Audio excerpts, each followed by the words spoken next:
আসসালামু আলাইকুম রহমতুল্লাহ। আলহামদুলিল্লাহ, আমাদের বাড়ি একদম দেশি আম থেকে শুরু করে বোম্বাই, হিমসাগর, ন্যাংরাই, আম্রপালি সব রকমই আম আছে আলহামদুলিল্লাহ। গতকাল আমাদের একদম দেশি আম গাছ থেকে আমগুলো পাড়ছিলাম, আর আজকে যে আমগুলো পাড়তেছি এই আমগুলো হচ্ছে হিমসাগর আম। এই হিমসাগর আমটা একদম পুকুর পাড়ে অবস্থিত গাছটা, আর অনেক বড় গাছ মাশাআল্লাহ। তো এই গাছ থেকে আমগুলো পাকছে এবং একটা একটা করে টুকটাক করে প্রায় আমগুলো পুকুরের ভিতর পড়ে। আমি যখন ছোট ছিলাম তখন আলহামদুলিল্লাহ এই গাছ থেকে আমি আম পাড়তাম। এখন আসলে বয়স হয়ে গেছে একটু এবং ভারী হয়ে গেছে, যার কারণে এত বড় গাছে এখন আর আমি উঠতে পারি না, এজন্য লোক দিয়ে আমগুলো পাড়ানো হচ্ছে।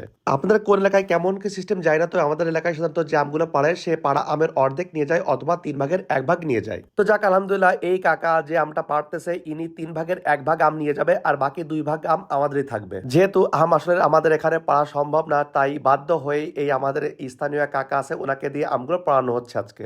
বাজার থেকে আপনারা যারা হিমসাগর, ন্যাংরাই আমগুলো কিনে খান সেগুলো হয়তোবা অনেকটাই জাগ দিয়ে পাকানো বা ফরমালিতে পাকানো, কিন্তু আলহামদুলিল্লাহ এই আমগুলো একদম গাছ পাকা ফ্রেশ আম। বর্তমানে সোশ্যাল মিডিয়ায় একটা ট্রেন্ড প্রায় দেখা যায়, ভাই আপনার টাকা থাকলে কখনোই গ্রামে বাস করা উচিত না, কিন্তু আমি এই জিনিসটার সাথে মোটেই একমত না। গ্রামে হয়তো উন্নত জীবনযাত্রার ক্ষেত্রে কিছু বাধা বিপত্তি বা সীমাবদ্ধতা অবশ্যই আছে, কিন্তু নির্মল ফ্রেশ জীবনযাপন করতে চাইলে অবশ্যই গ্রামে আপনাকে বাস করতেই হবে। আর এই শুধুমাত্র গ্রামে থাকার জন্যই আমার সক্ষমতা এবং সুযোগ থাকা সত্ত্বেও আমি গ্রামে থেকে গেছি, কারণ মাস্টার ডিগ্রি কমপ্লিট করার পরেও ঢাকায় অনেক চাকরির সুযোগ থাকা সত্ত্বেও যাইনি।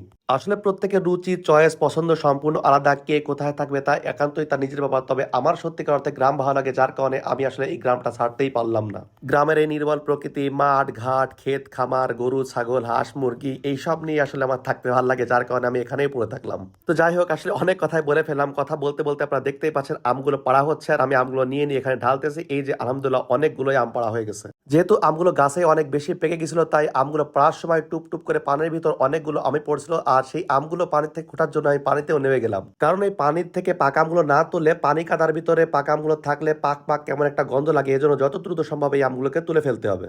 তো যাই হোক আলহামদুলিল্লাহ, আজকে আমাদের এই হিমসাগর গাছটা সবগুলো আমি পাড়া হয়ে গেছে। এরপর ইনশাআল্লাহ ন্যাংরাই গাছটা থাকলো, আর আম্রপালি আম তো অনেক দেরিতে পাকে, তো আলহামদুলিল্লাহ সেগুলো আপনাদের পরবর্তী দেখাবো ইনশাআল্লাহ। আপনাদের সবার কাছে দোয়ার দরখাস্ত রইল যেন আল্লাহ সুবহানাহু ওয়া তাআলা আমাদের প্রত্যেক কাজে বারাকা দান করে এবং আমাদের জীবনযাত্রাকে সহজ করে দেয়। আমিন। আজ এ পর্যন্তই। আসসালামু আলাইকুম ওয়া রাহমাতুল্লাহি ওয়া বারাকাতুহু।